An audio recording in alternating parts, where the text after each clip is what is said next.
And like we didn't know if Mason could come to the delivery. Yeah, it was like the scare. He was April 2020. Yeah. All his kids on vacation. It worked out though because Holly didn't take my maternity leave because so right. it worked out because I had no That's time. right. Nobody had to use any time. Yeah. Everybody, there was no sick time that was used from No. like March 12th Yeah. to the end of that school year. And my students only logged in because they want. So they would log in. I'm like, oh, what do you need help with? And they're like, oh, we just want to see the baby. I'm like, oh, okay. Like, I'm just malnourished too, but it's fine. See, it wasn't all bad, right? It wasn't. We focused. Try to focus on the good stuff. It was a little scary, but. It was definitely. Let me just double check with Dave.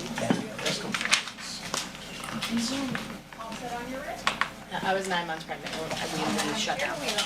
And I Need Deb, Deb. though. probably got Can't go without that Deb. in there, right? I was like, I was like looking into home births because they told me that if I tested COVID positive when I came in for delivery, they would quarantine him for 10 days in like a isolation unit, and I was like, no, we're gonna do a home birth now. My husband's like, no, we're not. Yeah, you memorized all that, right? I did. It's gonna be a quiz. We were only in the hospital for like 12 hours. Line items. This morning, like 2 a.m. I was on the faculty meeting at 8 a.m. No, I'm and then I not basically feeling signed the papers and I was like, right away. I feel COVID coming on. Remember, Lou talked for like such a long time, and then he's like, any questions? Pam Regan unmuted, and she was like, yeah, we Whatever you wanna call it now, I don't care.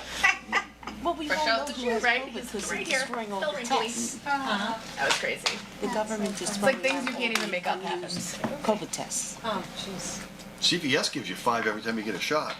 Yeah. So you can get the COVID shot, but then they give you 5 tests to make sure you don't have it. That makes sense. Oh, is that how I get free COVID tests? That's all you gotta do. No, I've just picked them up various places. Fortunately, I've never had to use one. You haven't had it? My husband and I, both of us. That you know of. Right, that you're I was aware gonna of. say, most of my parents were asymptomatic, and we were like terrified when they got it. They were asymptomatic, which is ironic. Meanwhile, my 4 kids have taken so many COVID tests, they're like, good. It's like whipping up my nose. It's easy to COVID test a baby though, because they always have cookies.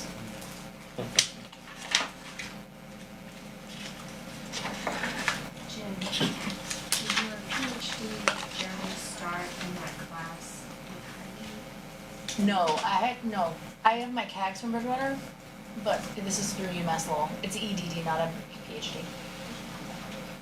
Yeah. I didn't start it until I went to Canton. So I started my first year in Canton, which was 21, 22 school year. I started. skiing a couple days, you know what I'm saying? Yeah. Nothing crazy. PhD. Actually, had a couple college tours too.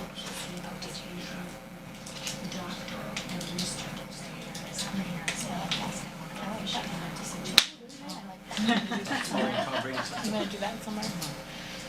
I'm like just not putting my eggs in my basket for my chicken sandwich or whatever the saying is. Yeah, we just started that today. Right. Are you charging chickens? Are you getting rid of it? In an emergency. Is that a thing? Is that a quid pro quo? What? We're hatching chickens? I love the bees. Holly's like, wait a minute. Hey, that could be fundraising. A little closer. The hives are tough. My sister's lost her hive 3 years in a row. Yeah. It's tough with the. So we're gonna try and like, he's in charge of that, Mr. Walsh. So he's got a system that he's gonna try, so the hives that the kids are gonna install this year. Yeah. It's tough. My sister's lost her hives Long, 3 years in a row, and she's pretty skilled at it, but they're just. I think the last time somebody sprayed something in the yard, she said her bees were, in one afternoon, they were all dead.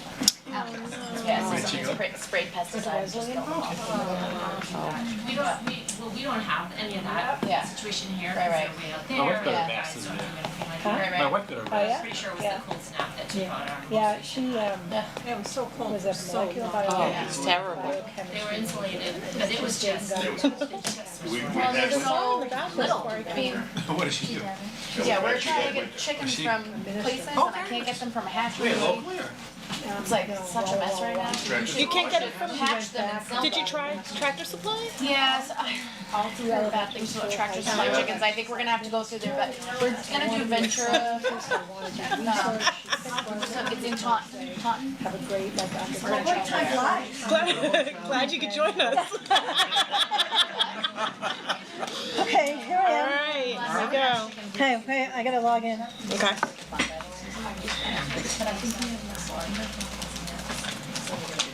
Couldn't have thought of that 6 years ago. Today is my late day. I am late for everything today. On the way to the track.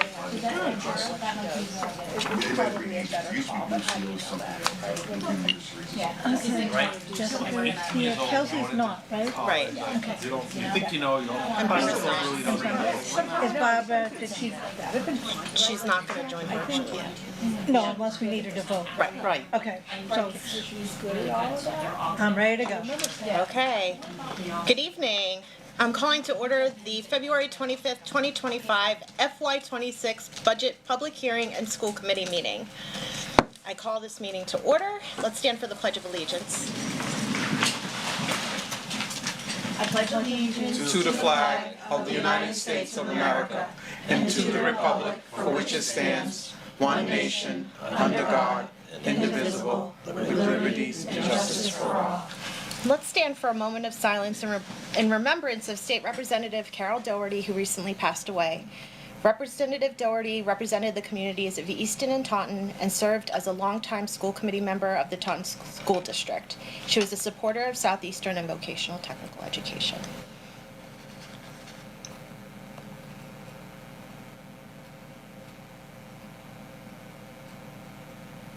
You may be seated.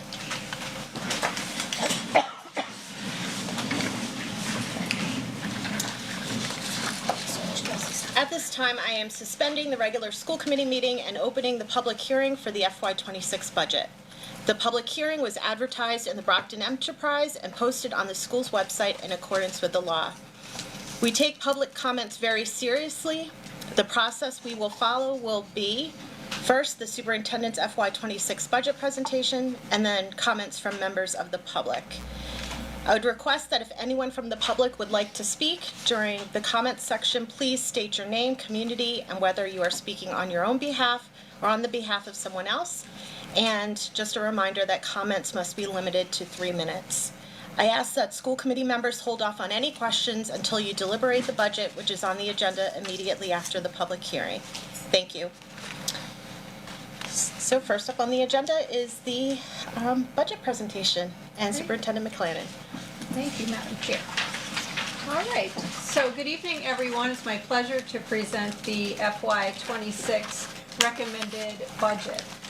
For those of you who may be newer to the budget process or may just not, it's been a while since you've thought about it, we started our budget process in December by asking our supervisors to review the needs of their departments and to put together detailed budget requests. In mid-January, we reviewed every single budget request at budget department head meetings, and many of our school committee members attended those meetings as well. About the same time, the governor released her budget, which includes the Chapter 70 Foundation aid. The bulk of our budget is made up of Chapter 70 Foundation aid and local assessments. As a school with a large population of students with low-income households, we also receive additional funding through the Student Opportunity Act, which provides additional monies through FY27 to help minimize learning gaps for students from our marginalized populations. The Chapter 70 formula is complicated, to say the least, but the biggest driver for a school district is enrollment. If our enrollment goes up, then our Chapter 70 funding goes up. And if our enrollment goes down, while the budget isn't decreased, the state only offers minimum aid. This year, that's $75 a student. And we recognize that many of our sending communities found themselves in that situation. It's called being held harmless, and that they are looking at only moderate increases to their budgets. And so that's always top of mind for us when we're building our own budget. The governor's numbers also include the proposal for regional transportation, which is supposed to be funded at 100% but has not been in many years. However, good news this year, the governor has proposed 95% reimbursement, which is as high as we've seen it in a long time. Just so you know, the governor's budget is just the starting point. The House will have a budget, the Senate will have a budget, they'll go back and forth, and they'll land on the final numbers sometimes in June or July after our budget's actually been approved. So, but the information we have right now is solid, and we are in a good place to go ahead and present our budget. One thing to note, probably the most important thing for our communities to know, is that we operate at net school spending. That means that our budget is based on the minimum amount that the state requires us to spend for our students. And we take that commitment to our member communities very seriously, that we're going to operate efficiently and within net school spending, and our budget is based on that again this year. So, and I'm just going to enlarge just a little bit. All right. So, for FY26, our foundation budget is $38,734,575. Of that, we will receive $24,546,392 in state aid, in Chapter 70 aid, leaving local assessments that we will assess to all of our 9 communities combined at $14,188,183. Great news on transportation. Last year, we came to you with a much increased transportation budget because we were still in the process of going out to bid, and we had to estimate what our transportation costs were going to be based on what the word was on the street. And the reality is that our transportation numbers came in better last year than we had expected. And so the number that we gave you last year for transportation is actually the real number for this year. In addition, reimbursement was higher. And so you will see that the total transportation cost is just over $2.3 million, but the local assessment is $779,013, which is significantly lower than last year. Okay. Every year, we assess a certain amount to our communities for capital expenses and interest on our MSBA bond. And every year, we have offset this amount with either E&D or our adult ed tuition receipts to keep that total local assessment at $192,000. It's been $192,000 for at least 15 years, and it is again this year, and that's divided by the 9 communities. So that is our total foundation budget of $41,373,750. Outside of that, we are required to carry the payments on our bond, which is $493,875. And we have consistently been chipping away at our OPEB liability, and we are again proposing to budget $50,000, again, from our adult tuition receipts for OPEB. So there's no assessment to the communities for that. All right. So that is our total budget. It is a 5.3% increase over last year. And this is just the sheet that's on the screen now is just showing you how the state calculated our foundation budget. And it was based primarily on the fact that we had 25 additional students. So our enrollment was up by 1.49%. Our foundation budget was up 5.69%, and the total increase in our budget for this year is $2,084,198 for a 5.69% increase in the foundation budget, exclusive of the bonds and capital payments. Okay. And again, you can see the 5-year trend is that we are at net school spending. I'm not going to go too much into detail here, but this is just sort of the worksheet that the state uses to sort of figure all of this out. And it's based on enrollment, and then they assume certain costs for everything from administration to healthcare costs to special ed to instructional materials. And this year, our foundation budget is based on $22,758 per student. All right. So, as I said, enrollment drives the budget and enrollment drives the assessments to the community. So, once again, Brockton remains our largest sending community by far, with 63.3% of our enrollment. We do have 1,702 students this year.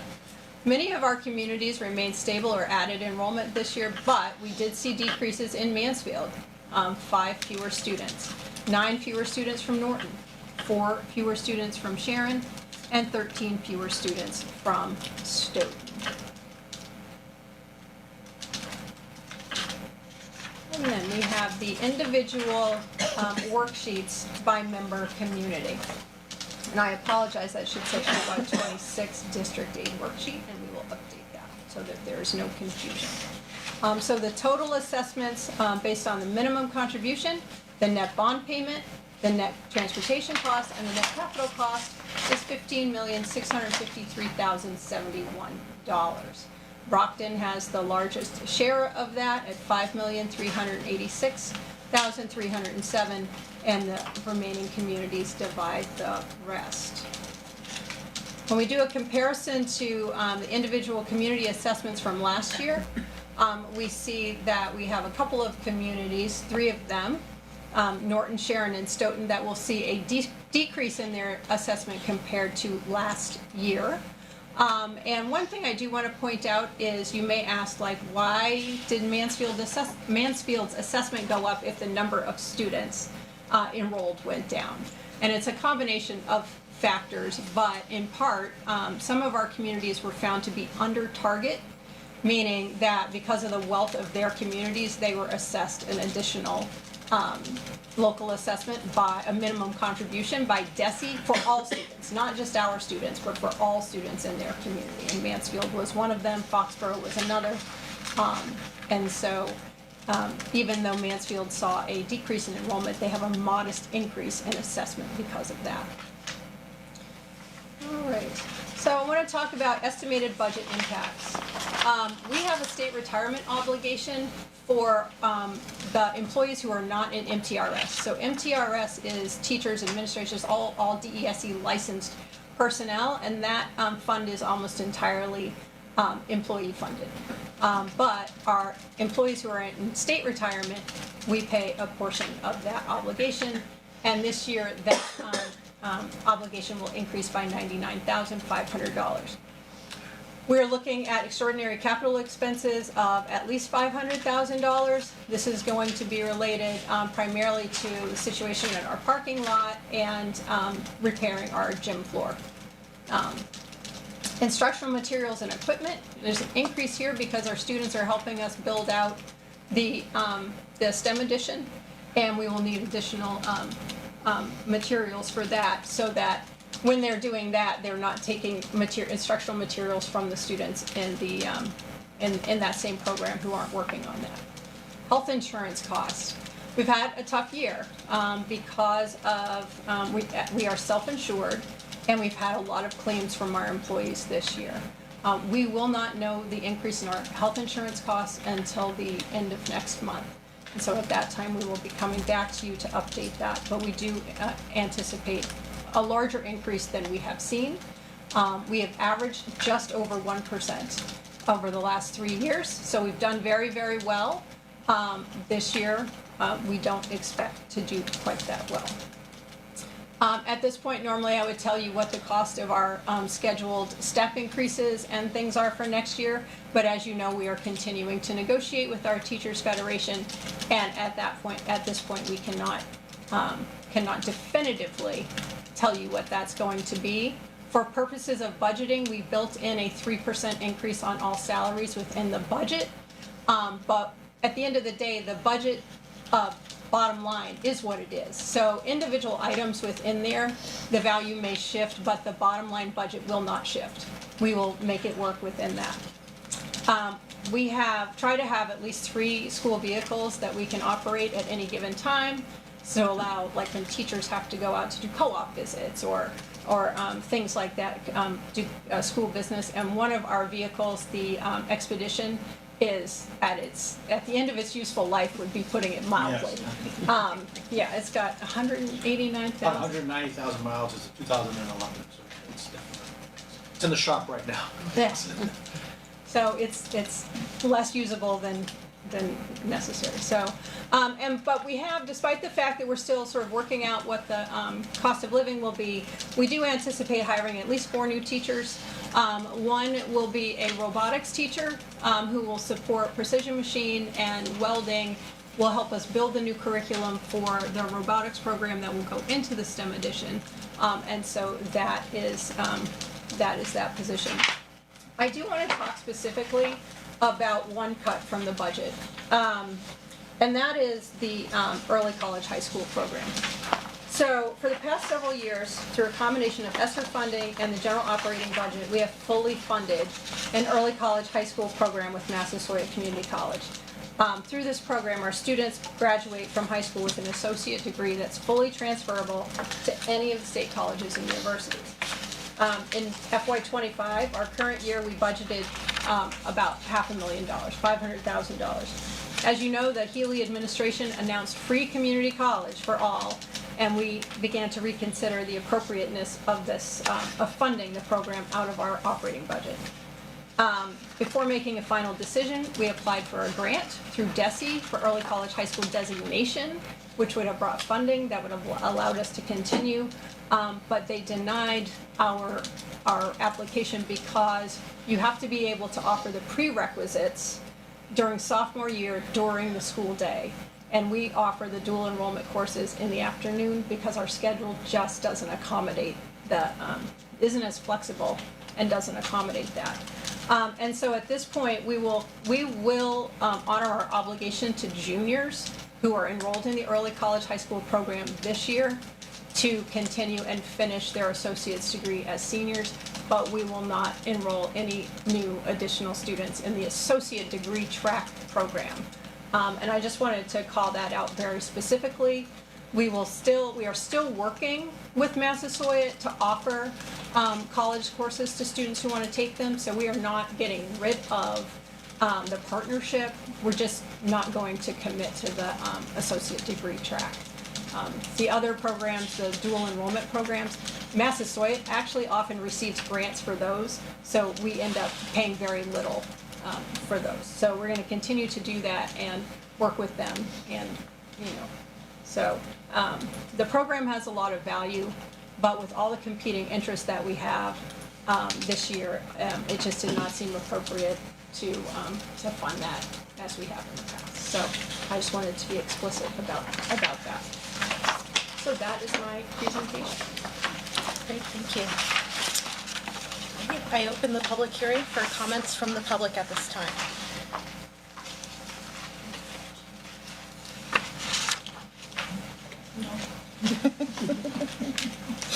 Volunteering people over there? She's volunteering me. All right. At this time, I close the FY26 budget public hearing and reconvene the regular school committee meeting. Now, I do have just one little item of business. Holly, would you introduce our new Sharon representative, please? I would love to. It's my pleasure to introduce Ron Goldstein from Sharon, who has just been sworn in this week and to serve. And we thank you for your willingness to give of your time and your energy to support our school. We had a nice tour of the school today, and we're looking forward to working with you over the next couple of years. Thank you very much. Would you like to give any background about yourself, or? Not much to say. I've been in public education for about 23 years now.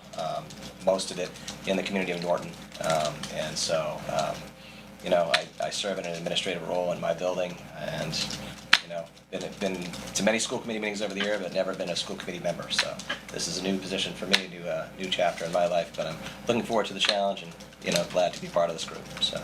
Thank you. Welcome. All right. Now, we're up at new business and the FY26 budget. There is a recommended action if somebody is wanting to go that route and make the motion. I can give you the full motion. But before that, if anybody has any questions, comments, we're open for that.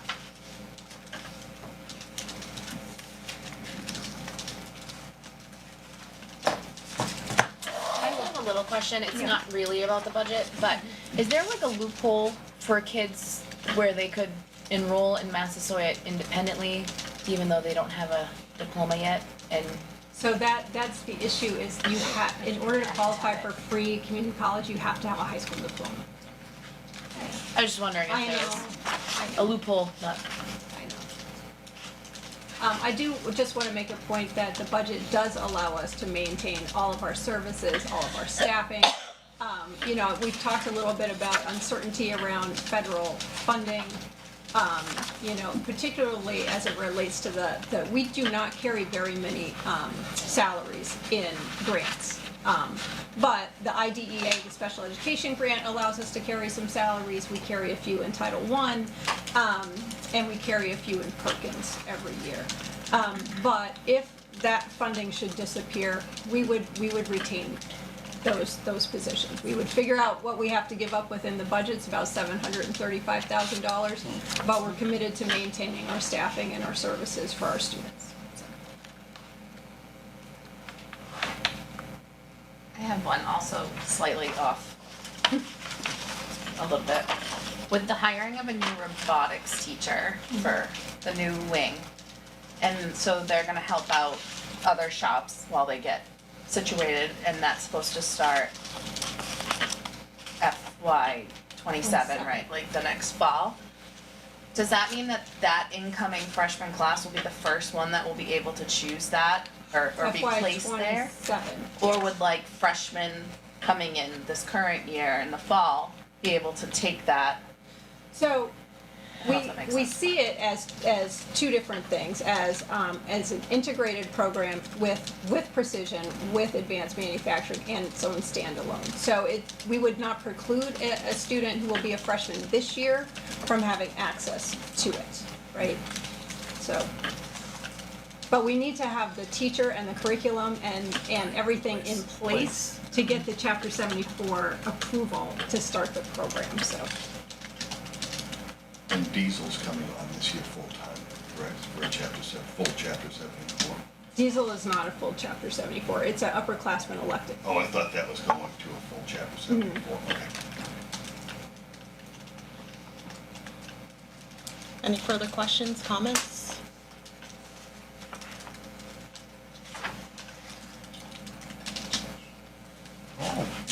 This is really. If not, I'll entertain It's a numbers. motion. Yes. Pretty straightforward. What, Tom? Move to adopt the Southeastern Regional School District budget for fiscal year 26 in the amount of $41,373,750, and to assess the member communities as follows. Brockton, $5,386,307. East Bridgewater, $1,372,114. Easton, $1,834,375. Foxborough, $1,011,425,000. Mansfield, $1,552,429. Norton, $1,631,707. Sharon, $343,372. Stoughton, $395,828. And finally, West Bridgewater, $1,125,514. That is my motion. Any further discussion? I'll take the easy part. Two-thirds vote of the committee, and that is 7. Right, and then we also need to do roll call, or can we do a regular vote? We can do a regular. Regular. Okay. Any further discussion? If not, let's bring it to a vote. All those in favor? Aye. Anybody opposed? Abstentions? Ayes have it, 8-0. Passes. Thank you. Thank you. And I know this is the saddest part of the meeting. I will entertain a motion to adjourn. Move to adjourn. Can I get a second? Second. All right. Hopefully no further discussion. All those in favor? Aye. Opposed, abstentions? Ayes have it, 8-0. Thank you. Thank you very much, everyone. That was quick, right?